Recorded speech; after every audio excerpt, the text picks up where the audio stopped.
ada kompetensi pedagogi. Itu peraturan-peraturan yang mengikat.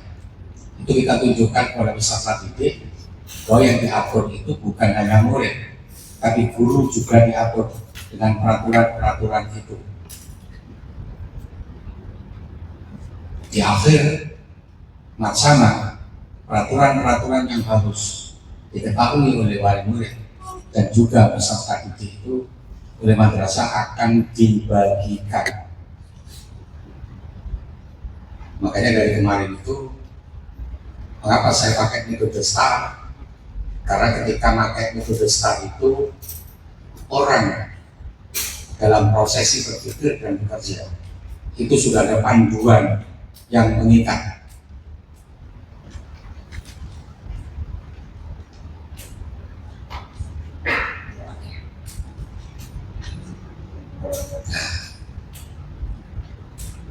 Lebih rinci lagi dan lebih detail, para waka nanti minta pada Sarpras terutama tentang penanggung jawab lokal area yang tadi sudah saya sebutkan, dan di situ kewajiban apa saja yang harus dikerjakan. Terdeskripsi secara rinci.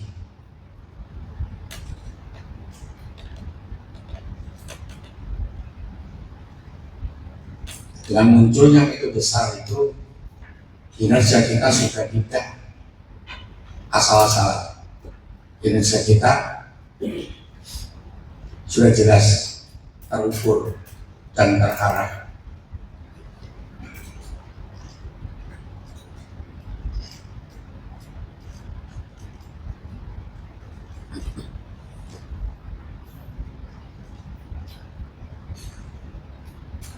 Ketika di situ kalau ada peraturan yang mengikat pada pendidik, makanya saya tidak setuju berulang kali saya katakan, kita menekankan dalam proses pengawasan itu hanya terjadi pada saat masuk dan keterlambatan, tapi di proses berjalannya waktu, di proses pembelajaran, kalau tidak ada kepentingan mendesak istri melahirkan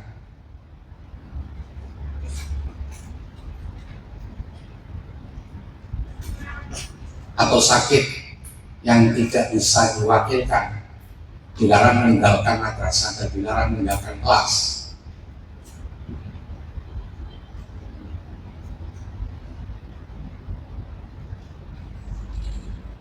Itu konsekuensi logis.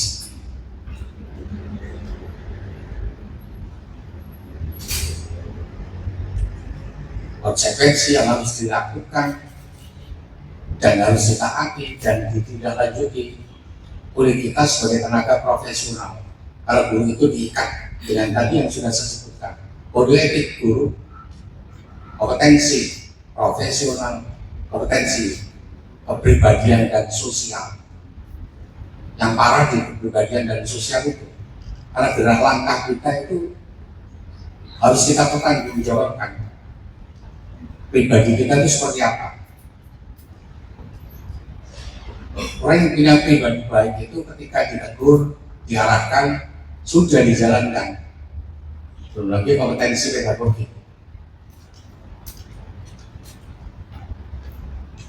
Ngajar itu tidak bisa sembarangan.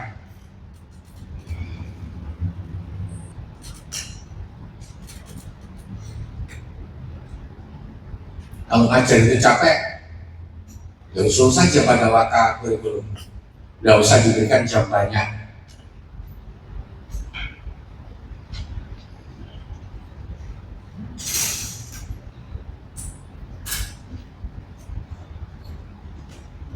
Wong kita ini tenaga profesional. Yang diukur itu adalah kinerja kita. Kalau sama nggak percaya, jadi PNS itu, pegawai negeri itu, juara PNS itu yang bisa kaya dari proses pekerjaannya sebagai pegawai negeri sipil. Kenapa? Rata-rata nyuruh baru punya pegawai. Apalagi guru-guru negeri. Kalau punya sesuatu ya pasti kredit, utang. Mengapa itu bisa terjadi? Ya, karena rezekinya nggak barokah. Sama halnya dengan tukang. Tukang-tukang itu rata-rata ya mesti dijudi, ngakali, ngapusi.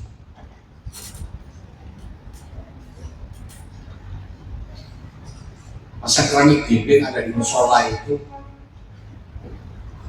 tukang yang dibawa Pak Karim, nggak ada 3 bulan, seluruh granit yang ada di dinding itu mau runtuh semua. Ketika proses bekerja seperti itu, tidak bakalan rezekinya bisa manfaat. Kalau kerja otot, tidak pernah berpikir macam-macam. Kerja saya kerjakan saja. Yang penting itu urusan rezeki itu bukan urusan saya. Yang penting saya sudah bekerja, rezeki saya serahkan kepada Allah.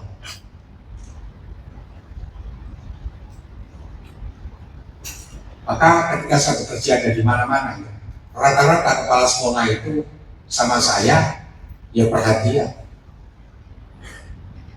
karena saya terbiasa bekerja begitu. Maka ketika saya melayani sampean semua, taruhlah urusan makan siang yang ada di Bali kemarin, saya nggak pakai lelang kayak langsung gajep satset mari baru saya udah masuk kumpul di base. Karena konsep saya bekerja itu adalah mana yang harus pertanggungjawabkan. Urusan rezeki dari proses kerja itu bukan urusan saya, tapi urusannya Allah. Nah, setelah konsepsi itu saya tulis secara rigid. Di sini yang saya suruh buat, nanti kita lanjutkan, dimasukkan dalam buletin. Saya turusi 2 SD kemarin itu Bu Putri. Itu ditulis secara rigid apa yang saya sampaikan. Kalau saya dianggap mau udah cepat, ya bisa direkam di rumah, dituangkan dalam bentuk tulisan. Kita muat dalam bentuk jurnal.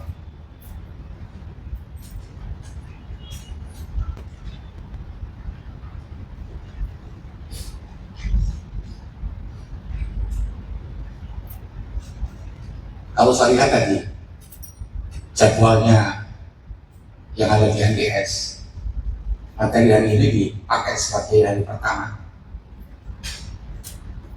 Apakah ini dipakai di hari pertama?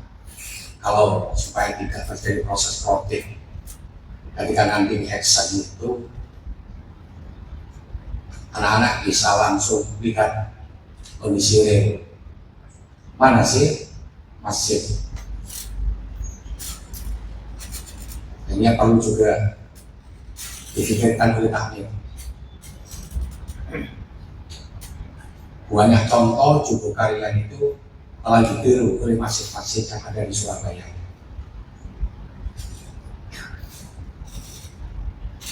Dikembalikan lagi, fungsi masjid itu bukan hanya sebagai tempat sholat. Masjid itu juga dipakai sebagai tempat sosialisasi. Masjid juga bisa dipakai sebagai tempat peredaran ekonomi. Masjid bisa dipakai sebagai tempat belajar. Ketika Joko Karian itu, kalau masjid punya satu, ini berarti yang perlu dipertanyakan takmirnya. Karena di dalam masjid itu tidak boleh ada saldo dan harus nol. Makanya masyarakat Joko Karian di sekitar sana, mulai dari anak-anak jamaah subuh itu penuh. Anak-anak pakai seragam, bawa sarung, sholat ada di masjid bareng-bareng. Setelah selesai sholat, maka dia sarapan dari masjid itu dan diberikan uang saku, sehingga masjid itu makmur. Kalau anak-anak kecil sudah dilatih mencintai masjid, maka suatu ketika dia besar Dan ketika dia tinggal ada di mana pun, rasa rindu dan kangen itu akan muncul.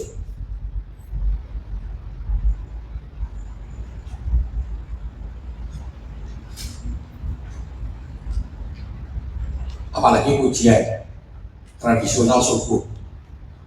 Itu kebetulan di rumah saya itu, saya tidak tahu generasi keberapa, kelihatannya masih muda, tapi pujiannya seperti pujian saat saya kecil dulu.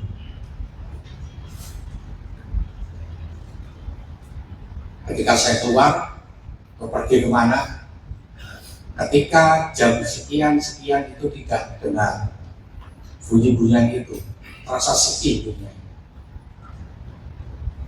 Kalau sudah melekat di telinga. Kalau di awal orang-orang atau anak-anak itu diberikan stimulus itu, orang berpandangan yang negatif, stigma itu muncul ke yang jelek-jelek. Tapi faktanya, balik lagi, batu itu akan bisa ubah dengan tetesan yang sedikit pun. Di Surabaya masih pemuda, ada di Kali Kritik, itu hampir sama diberlakukan kayak Joko Karya. Dan bahkan di sana dalam setiap minggu itu ibu-ibu itu bisa datang ke masjid dari lari pagi atau kegiatan apa-apa, atau yang masih ikut kajian di situ pulang bisa membawa sayuran dipilih sendiri-sendiri. Yang perlu juga di Jalan Jogoro 53. Ketika kita nanti mampu memotivasi anak untuk sedekah di setiap hari Jumat, bagaimana distribusi sedekah itu? Tidak perlu banyak kas, tidak perlu banyak celengan. Loh, Fahri, nanti kalau ada insiden sound system rusak sound system aja, dandan-dandan ini gampang. Timbang rusak hati nih orang, kan gitu. Urusan insidental itu kecil.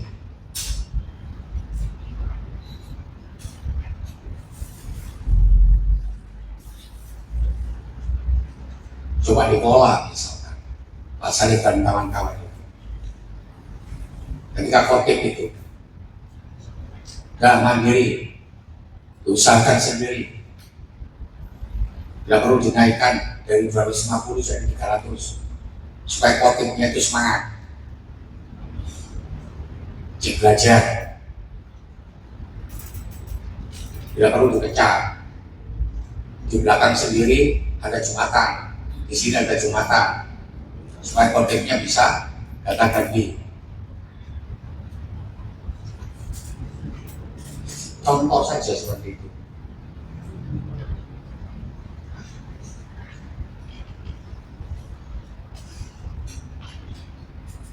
Di program secara rinci, baru kita ke action.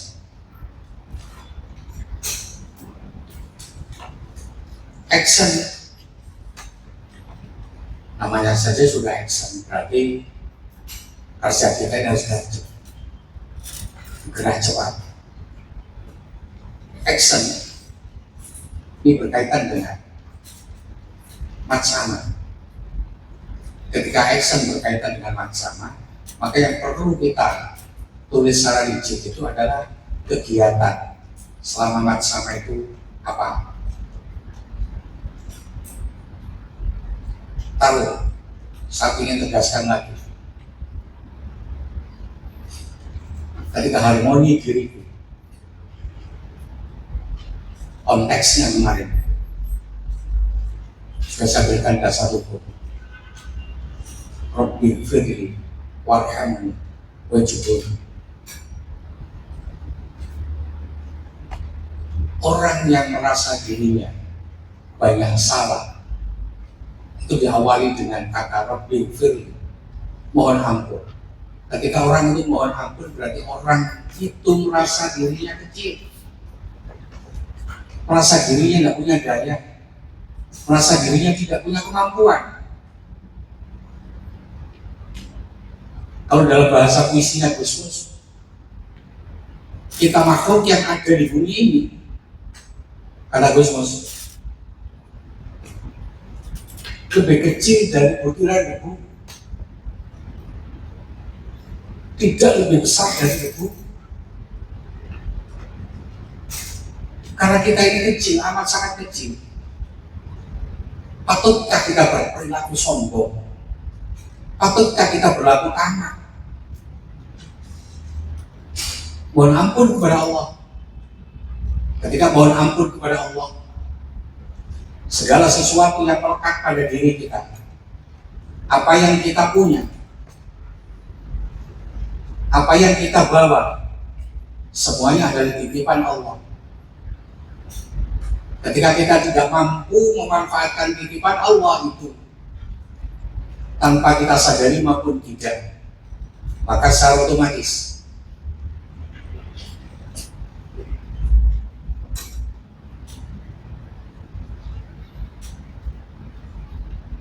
kita bisa meluluh lantakkan gangguan-gangguan penyakit hati ini. Karena apa? Problema kehidupan yang ada di dunia ini karena penyakit hati. Kejadian-kejadian terjadi, kejahatan, kenakalan, kerusakan kemudian, itu karena penyakit hati. Orang yang punya penyakit hati, terutama di kalangan pelajar, itu akan mencari pelarian. Pelariannya kemana? Ke hal-hal yang negatif.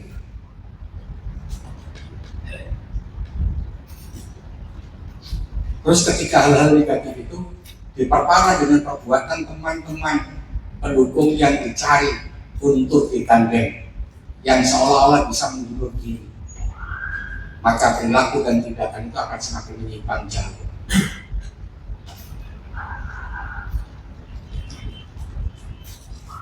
Di perilaku negatif itu pasti dipandang sinis oleh manusia yang lain, apalagi menurut pandangan Allah.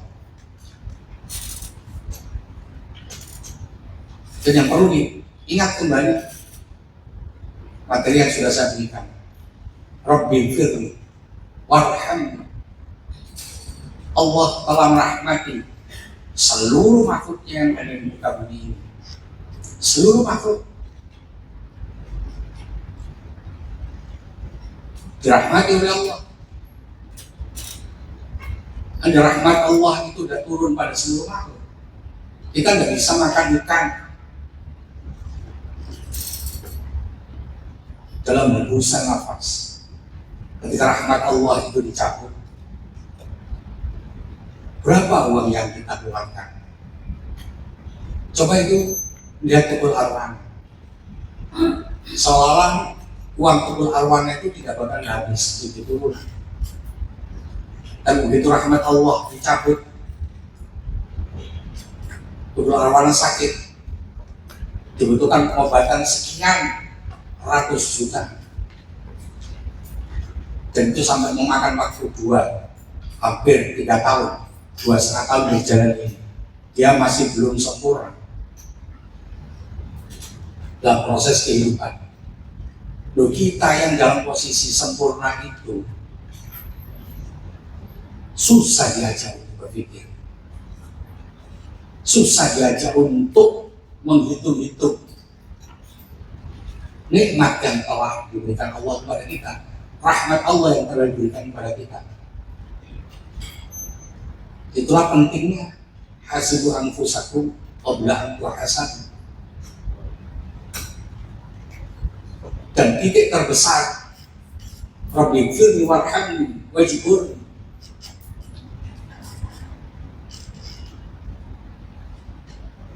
kita telah diberikan oleh Allah dengan perubahan-perubahan keadaan yang ada di dalam diri kita. Ketika perubahan keadaan yang ada di dalam diri kita itu mengingat pada karakteristik makhluk hidup, salah satunya yang tumbuh dan berkembang,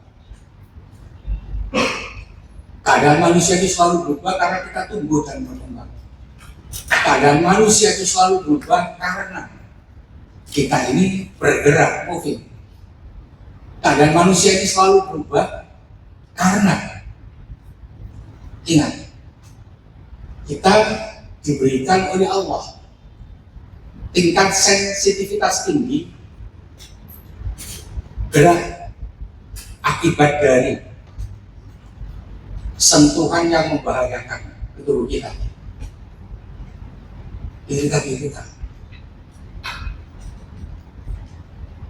Tiba-tiba nggak terasa kita kesenggol sesuatu yang panas. Dengan refleks cepat, dan kita menghindar.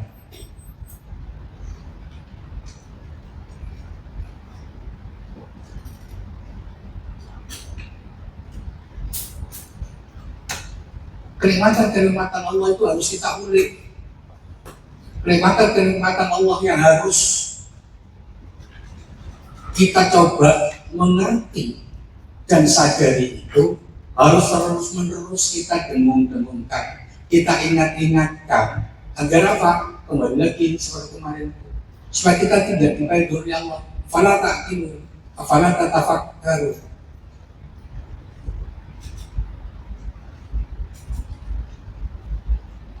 Ketika orang itu di dalam dirinya sudah menemukan harmoni,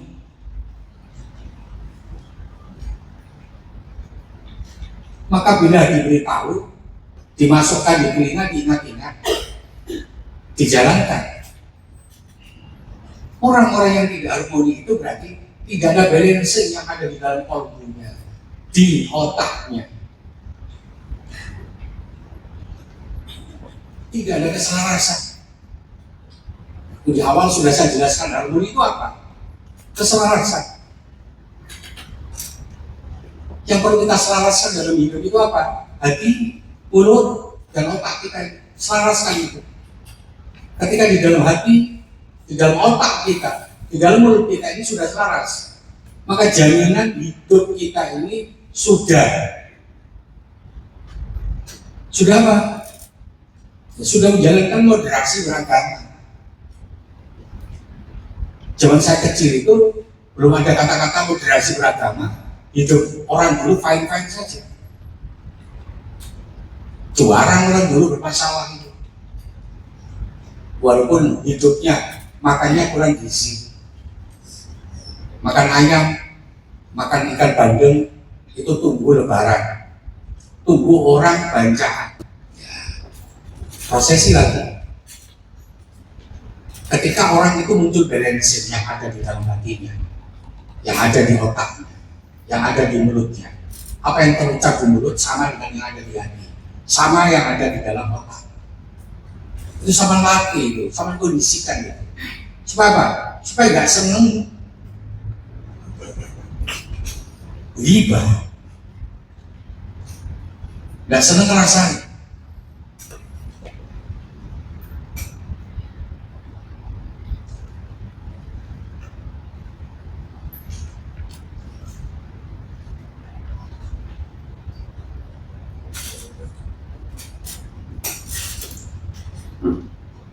Jadi saya berulang kali. Tekankan di dalam tulisan itu. Jadi ketika balancing itu muncul, keselarasan itu muncul. Yang diselarasan apa? Kembali lagi mulut, otak, dan hati. Kalau selaras, hidup orang itu fine-fine saja.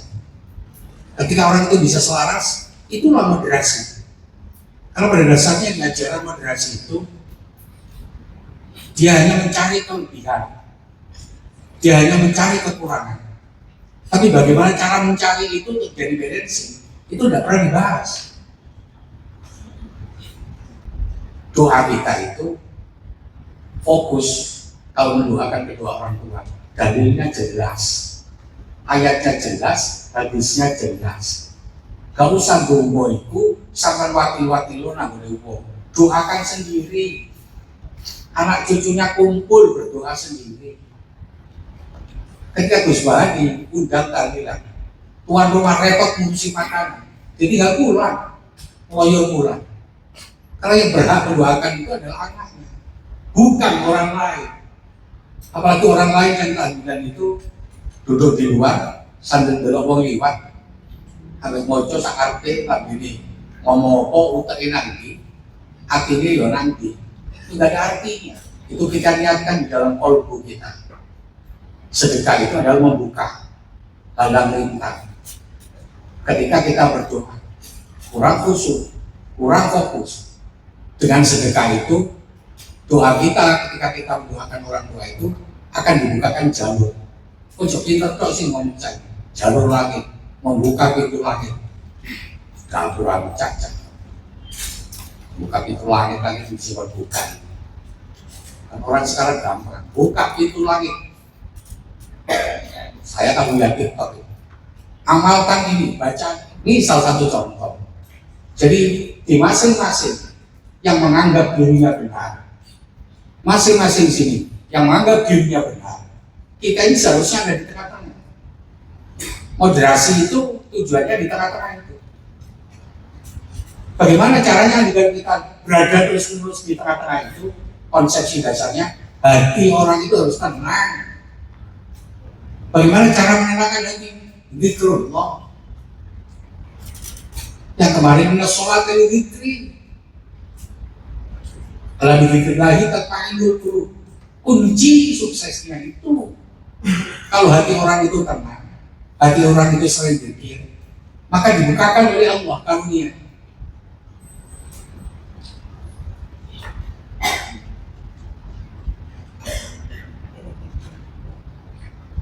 Saya mikir ketika saya KKG itu mikir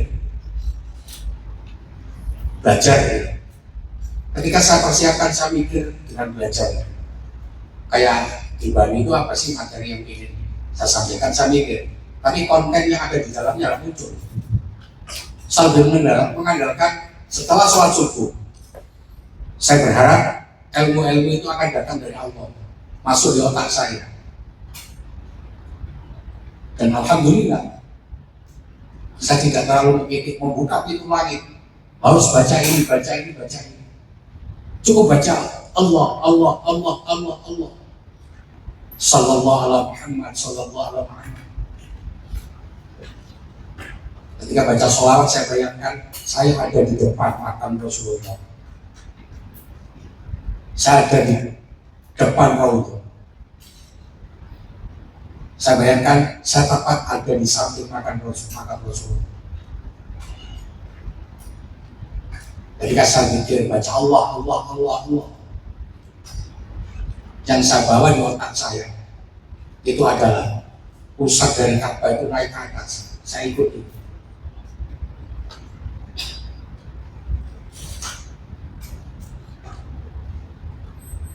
Ketika kita mampu seperti itu maka sudah perlu belajar moderasi, tidak perlu belajar sineko-neko. Ketika muncul ilmu baru itu, kita menerjemahkan gampang. Tidak terlalu sulit atau tidak terlalu susah. Kita mau mengimplementasikan itu.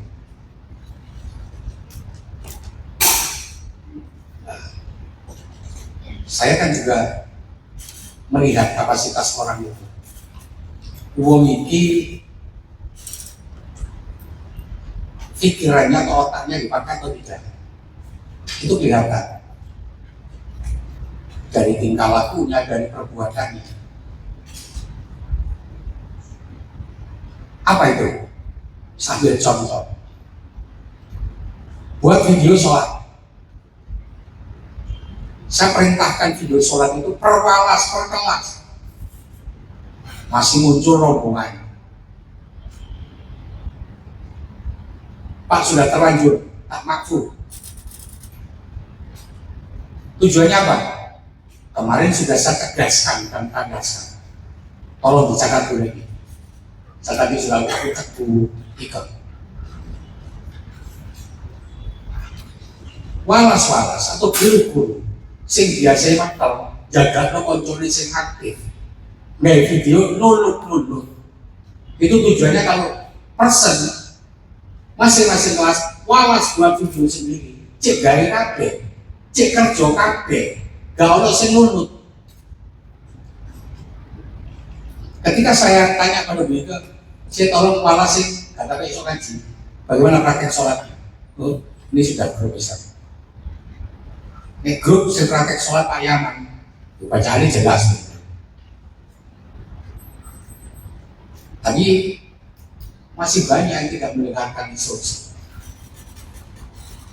Fatihah, Rabbin, amin, baru translate terjemahannya. Itu kamar guna beri itu. Tambah belajar eling-eling artinya. Wong contoh di sini dulu. Sudah saya contohkan. Bismillahirrahmanirrahim. Alhamdulillahirabbil alamin. Segala puji bagi Allah, Tuhan seluruh sekalian. Jadi per bacaan itu kita munculkan terjemahannya. Step by step bacaan terjemah. Bacaan terjemah. Tujuannya apa? Agar paham apa yang dibaca itu. Step by step kalau itu terus kita pahamkan, maka nanti ketika di dalam diri kita itu sudah terlatih seperti itu. Kita baca itu langsung muncul sendiri maksud dari apa yang kita baca itu. Kita ini membiasakan. Ibu kali mengatakan bahwa pembiasaan itu akan merubah manusia menjadi biasa. Jadi kebiasaan. Jangan berharap kita punya kebiasaan kalau tidak muncul kebiasaan. Sholat itu kita biasakan.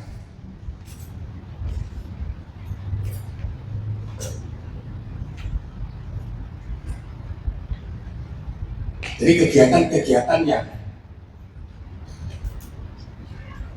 ngumpul ada di masjid, kegiatan itu yang memberikan materi cuma satu orang, yang lain lagi duduk-duduk, sing duduk produk punya tanggung jawab memperhatikan siswa sing pencilaan atau yang tidak aktif atau yang tidak tertib, baru ditertibkan.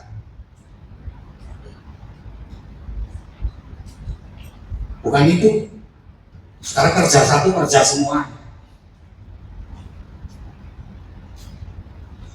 Loh Pak, kalau ini bacaannya enggak, atau kurang begini.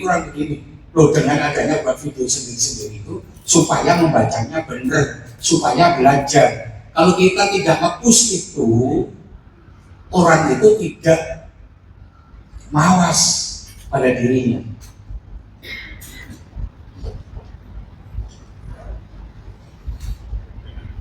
Kemarin semisal kalau diambil satu-satu harmoni diriku, nanti kan materinya cuma sedikit. Siapa bilang? Ketika Bu Esti bilang, "Mari boleh saya tambah," silakan. Saya berikan ruang itu, sengaja tidak saya kupas. Kalau sekarang ada tambahan-tambahan, ya karena muncul ketakutan saya. Jangan-jangan sama punya perspektif yang saya jelaskan harmoni di dalam diri itu, ya cukup seperti itu. Jadi obat dari moderasi beragama itu adalah harmoni, keseimbangan, balancing yang kemarin saya jelaskan. Balance, ini ada kesetaraan, keseimbangan itu pasti kiri sama dengan kanan. Orang itu tidak bakal memihak ke kiri dan tidak bakal memihak ke kanan. Dia akan konsisten dengan apa yang terjadi ada di tengah-tengah.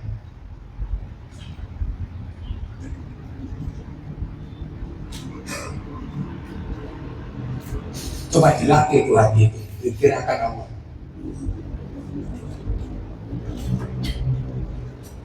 Hidup itu santai.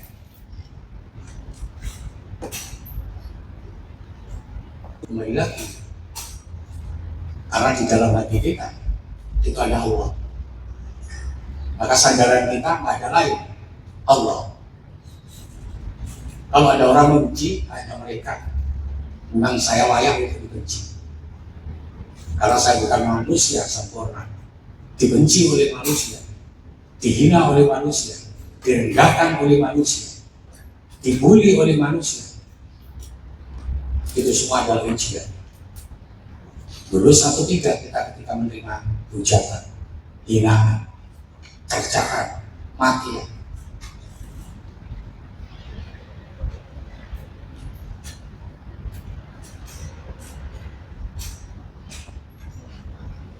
Itu pentingnya moderasi. Mengapa ini saya perjelas sama tegas lagi? Agar sampai tidak ngene. Ketika ada materi pemenak tentang moderasi. Moderasi konsepnya di Bucang sudah pernah saya jelaskan semua. Itu nanti kalau mat sama moderasi lagi, mat sama moderasi lagi. Materinya ya begitu-begitu saja.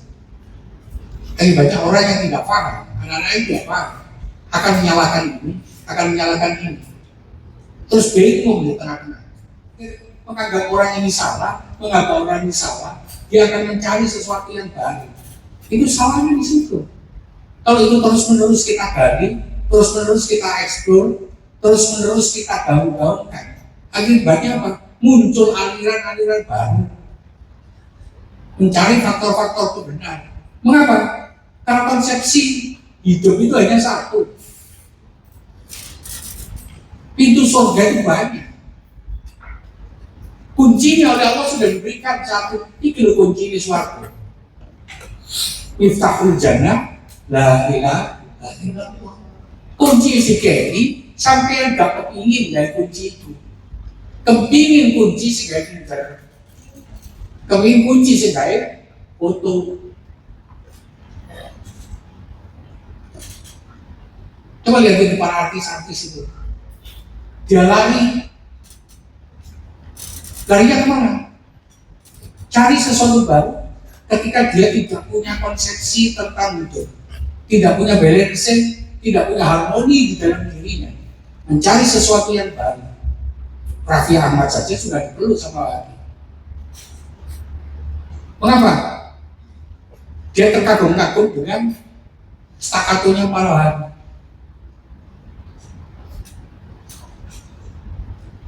Mengapa bisa begitu? Karena dia tidak punya. Yang tadi saya katakan, kunci itu padahal sudah diberi. Kunci surga itu sudah diberi. La ilaha illallah. Tapi orang tidak mau dan tidak suka ketika diajar zikir. Umpamanya di masjid diajar zikir. Satu suwi ya. Suwi ya.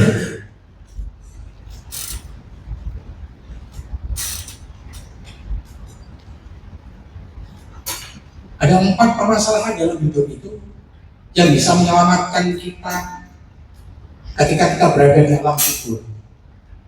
Dua-duanya sudah kita amalkan di sini. Apa itu? Zikir dan baca sholawat.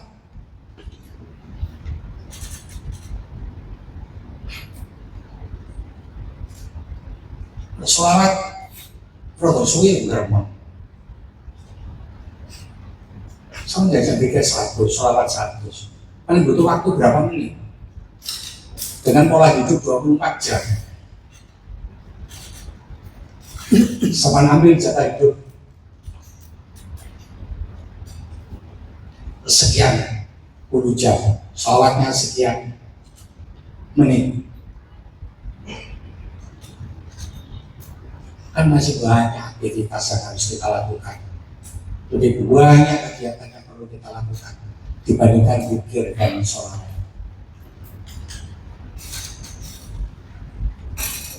Ayo taburun, bukakan utekmu, bukakan hatimu,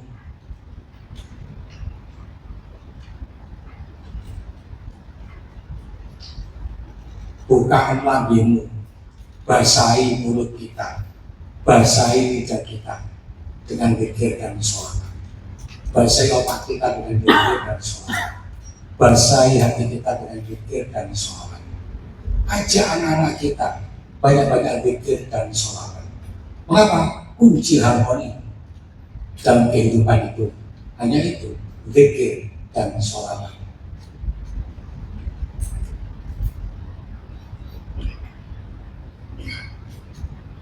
Itu suatu banyak diberi, kuncinya cuma satu, ogah memanfaatkan. Tapi neraka nggak diberikan kunci oleh Allah. Semua berebut, karena nggak ada kuncinya, masuk lagi nanti kuatah. Coba ketika Isra Mi'raj itu, ketika Rasulullah sama malaikat Jibril jalan, di situ diilustrasikan di neraka. Mengapa terlalu banyak wanita yang ada di dalam neraka? Ditanyakan Rasulullah kepada malaikat Jibril, wahai Jibril, mengapa umatku wanita jauh lebih banyak daripada yang laki-laki yang singgah ada di neraka? Jawab malaikat Jibril apa? Mengapa wanita itu ya nggak bisa menjaga mulut? Apa sedikit rasanya, apa sedikit ngomel, tujuannya tawa sedikit kolimas, lutus saya, karo tak anak wiur tadi, anak wawai panas. Dalam bahasa yang paling gampang, wanita itu kacicing. Kamu balik kacicing itu kakek cocot, nyocot. Akibatnya neraka dipenuhi banyak wanita. Sebetulnya sama sudah dengar itu berulang kali, tapi mencoba untuk move on. Nah, pernah sama coba, nah pernah sama ikuti. Mengapa? Karena tidak ada harapan di dalam hatinya. Coba tenangkan hati itu dengan zikir. Kita tidak punya kesempatan untuk ghibah.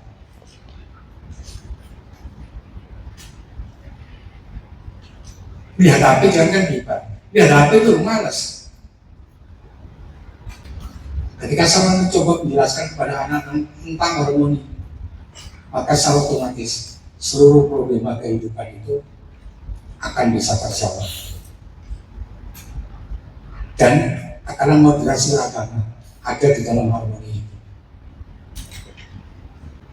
Dengan perkelas akan memberikan materi tentang harmoni, maka saya akan tahu nanti ketika saya punya petugas untuk merekam siapa-siapa yang bekerja dengan baik, dengan sungguh-sungguh, bisa mencerna, menelaah, sekaligus menganalisis dengan tambahan-tambahan yang bagus.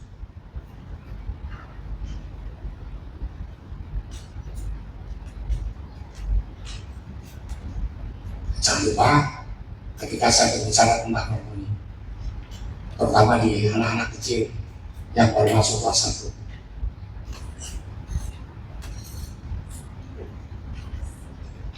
anak lagu Assalamualaikum Bunda. Kalau saya cerita harmoni yang macam-macam, belajar nyanyi saja. Nah, anak juga begitu. Assalamualaikum ayah, Anda berangkat ke madrasah untuk ilmu yang kafah. Belajar harus sedia untuk ilmu dunia akhirat. Bermalas harus dibebas, rebutlah ruhul jihad. Hilangkan sifat iri dengki, tamak kikir, kufur takabur. Ibashir berat sendiri, sifat syaitan tiada terpuji. Kalau kau turuti kata syaitan, celaka hidupmu tak karuan. Mari gerakan Asmaul Husna, niscaya hidup jadi bermakna. Allah Ar-Rahman, Allah Ar-Rahim. Terus Allah Al-Malik, Allah Al-Qudus, Allah As-Salam, Allah Al-Muqim, Al-Muhaimin, Allah Al-Aziz. Allah, Allah, Allahu Allah, Allah, Allahu Allah.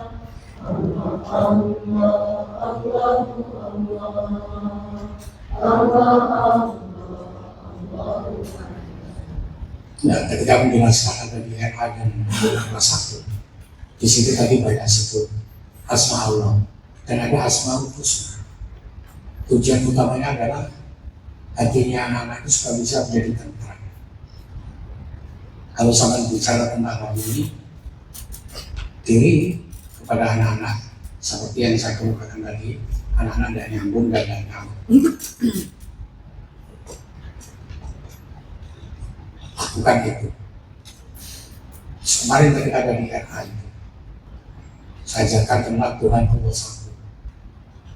Yang dibicarakan itu pertama adalah akidah. Apa boleh yang kelas 1 besok diajarkan akidah? Silakan. Kalau di RA itu batasan hafalan per hari itu Asmaul Husna 10. Kalau di RI silakan diwajib menjadi sekian.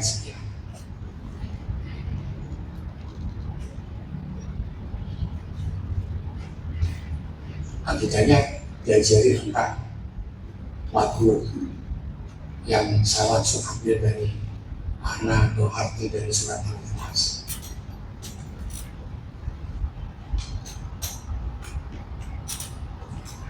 Boleh hari itu boleh. Nggak sama dengan di kelas lain boleh.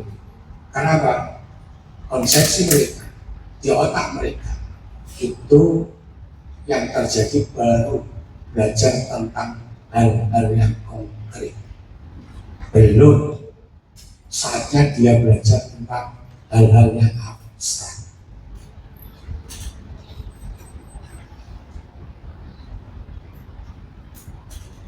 Terus ketika anak kelas 1 terus TK juga RA, setelah kita ajarkan akhlak, akidah, baru ajarkan akhlak, ketika moderasi. Tadi yang sudah saya katakan, atau di lagu itu sudah juga dikemas. Hilangkan sifat diri dan dia akan muncul. Ketika sifat diri itu ditutup dengan dikir, sebelum dikir ada bacaan tentang 99 Asmaul Husna. Maka kita berharap bahwa perilaku anak yang seperti apa? Ajarkan kepada anak-anak kita, terutama yang ada di RA dan yang ada di kelas 1. Apa yang perlu diajarkan? Ketika saya belum menyinggung adab di materi harmonisasi yang di RA, saya awali dari adab dulu dan kelas 1. Bagaimana beradab dengan orang tua itu. Ketika Imam Syafi'i ditanya oleh murid, wahai Imam Syafi'i, apa boleh saya sebagai seorang anak mendebat perkataan orang tua? Jawab Imam Syafi'i, apa haram? Ini sampai itu yang dikandang orang tua, gak usah PR, gak usah jawab. Saya itu kalau orang tua marah, orang tua beritahu, tidak pernah berucap sepatah kata pun. Saya diam, saya dengarkan. Soal marah itu tugas orang tua, murid-murid. Kalau di madrasah, soal marah, saya marah. Memang tugas saya sebagai menjadi murid.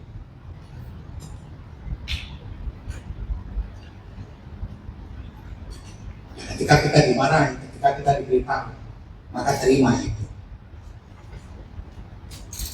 Jadi sifat-sifat jelek itu harus dihilangkan. Supaya apa? Supaya timbul sifat-sifat baik. Sifat baik itu seperti apa yang tadi saya katakan? Tidak membantah perkataan orang tua, orang yang lebih dituakan, orang tua kalian kedua. Di madrasah ini adalah bapak dan ibu. Ada yang masih saling dengan gurunya, tidak cium tangan, posisi saling dengan guru sakar PDW itu diunsur ditoto, terutama anak RA dan anak-anak kelas 1 ada yang saling dengan gurunya taruh di badungnya, ditegur baru.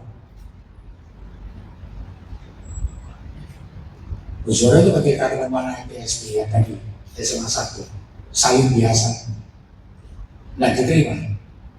Jangan tinggalkan budaya MTSD. Terus kamu di sini berperilaku seolah bukan lulusan MTSD. Ya Pak, saling MTSD. Baru dua tangannya diajukan. Itu kan setiap murid MTSD ketemu istri saya di sana itu, misalnya anak sendiri memperkenalkan diri muridnya bahan. Kalau Bu Joro nggak tahu sebetulnya. Ketika tahu muridnya bahan itu tuntutannya jangan hilangkan budaya MTSD, saling gaya jalan Jeworo 53. Orang yang berensing di dalam kolbunya, di dalam mulutnya, di dalam hatinya, itu pasti tunduk dan taat apa yang dinyatakan oleh guru. Bagaimana jalan di depan orang tua dan orang yang dituakan. Bagaimana ketika ke kamar mandi. Saya di rumah, kalau di sini dulu ada bubur,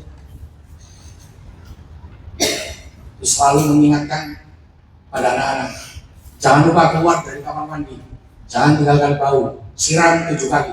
Itu melekat di otak saya.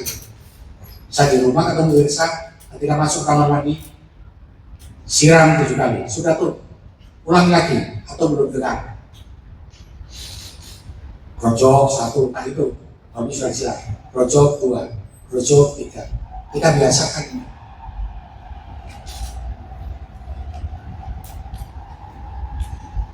Jelaskan itu kepada anak.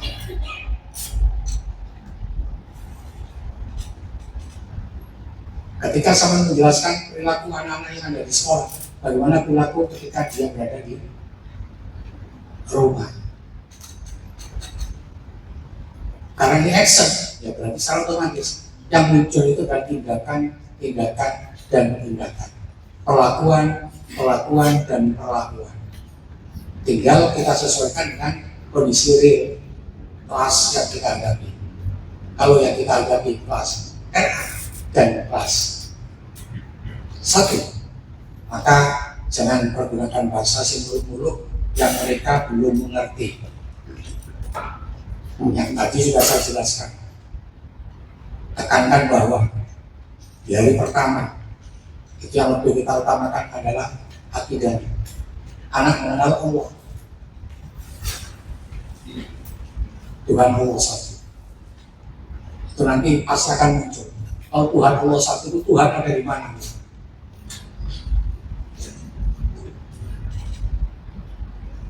Itu sudah saya pernah bahas ada di KKG.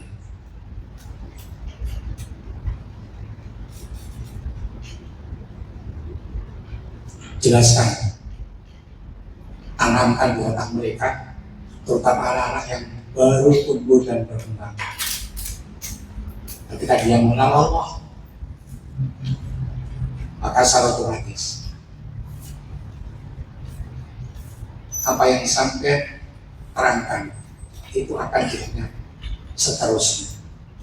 Artinya yang saya lihatkan saatnya sampai sebelum melaksanakan proses pembelajaran, ibadah terlebih dahulu, jadikan ilmu, transfer dan transformasikan ilmu agama, terutama hal-hal yang berkaitan dengan kebaikan. Itu di anak usia dini, karena di otak mereka akan kenal terus, akan diingat terus. Ngajar anak usia tumbuh kembang itu nggak bisa dilihat gaya barat, yang dilihat di Jawa ya. Budaya kita dengan budaya mereka beda. Ketika kita pendekatan itu sulit terus, itu katanya budaya sekolah ramah anak.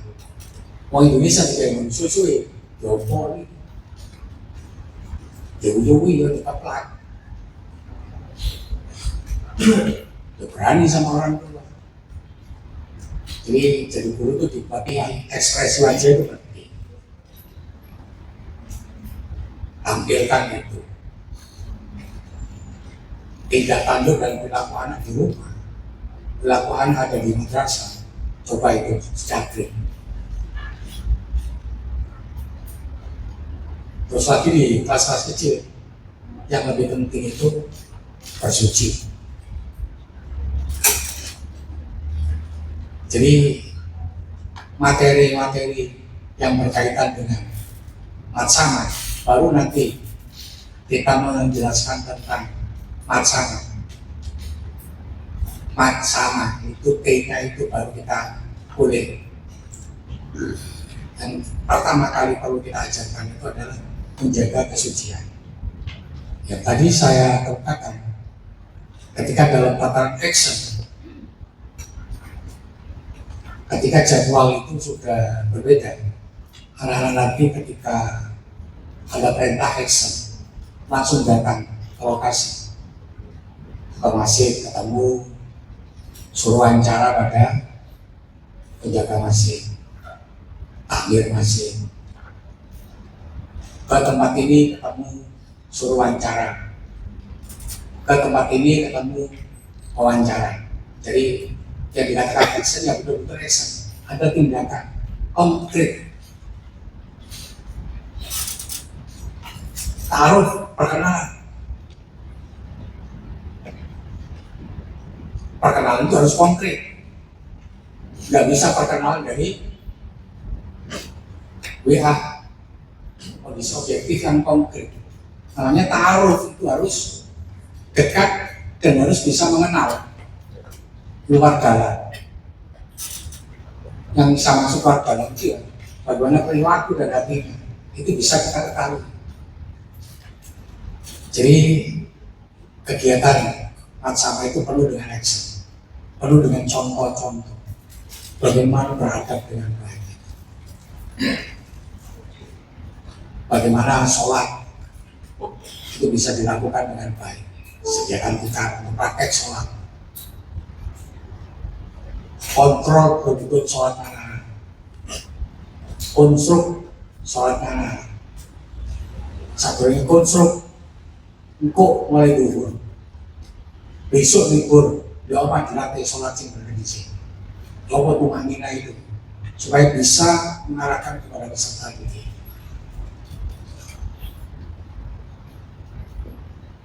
Action.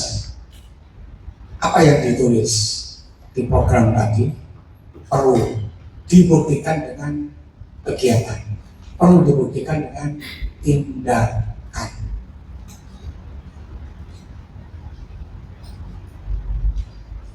Habis action apa? Result, jumlah yang diserap dalam bahasa Indonesia. Star itu R-nya bisa refleksi.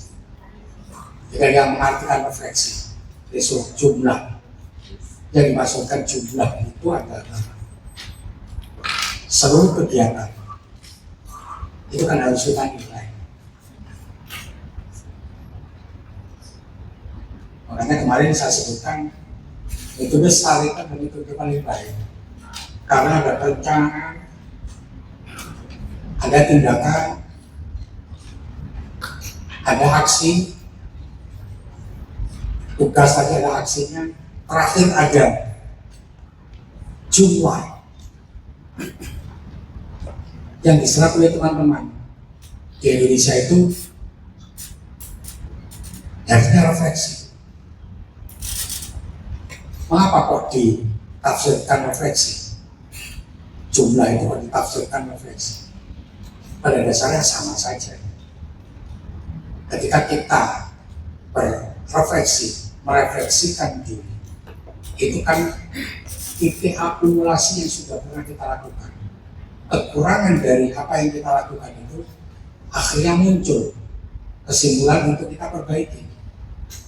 Nah, pada dasarnya itulah sama halnya dengan juga.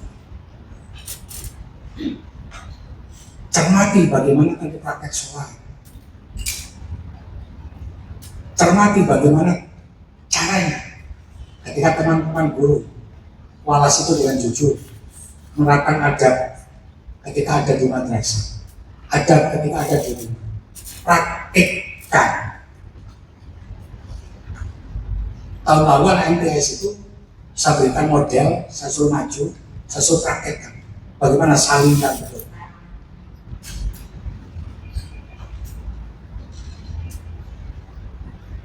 Mengapa istri saya tahu saling begini bukan saling gaya NTSB? Itu ketika settle di rumah, saling dengan aminnya, dua tangannya disodorkan. Oh begitu, iya ini saling itu yang betul begini. Baru tahu, lihat jalan sebelum dimatikan.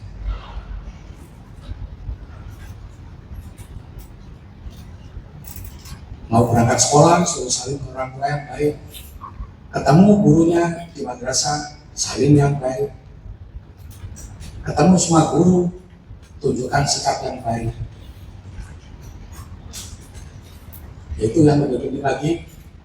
Nanti ketika ada action, itu juga ketika anak-anak taruh menuju ke lab komputer, saya nanti tak berdiri ada di depan. Saya mengenalkan diri supaya saya tidak ambil serami bukan tangan serami bagi aku balik suruh serami. Itu yang perlu saya tekankan. Jadi apapun yang saya lakukan itu wajib hubungnya sama nilai itu sama jumlahkan. Ketika kita punya nilai kita jumlahkan, maka kita akan tahu kekurangan kita itu ada di mana, dan dari kekurangan itu kita coba untuk memperbaiki. Makanya tadi di teman-teman Indonesia itu ada yang menafsirkan jumlah itu dengan refleksi, ada yang menafsirkan refleksi, ada yang tetap menafsirkan jumlah. Saya karena belajar moderasi, karena saya sudah harmoni, sambil jalan tengahnya, doa ketiga geng. Nah, itu enaknya orang yang belajar moderasi itu. Kuncinya dari mana? Banyak pikir. Akan bisa menerima kelebihan dan kekurangan orang lain. Akan bisa mengambil titik tengah, simpulan titik tengah. Apabila ada perbedaan, ambil perbedaan itu.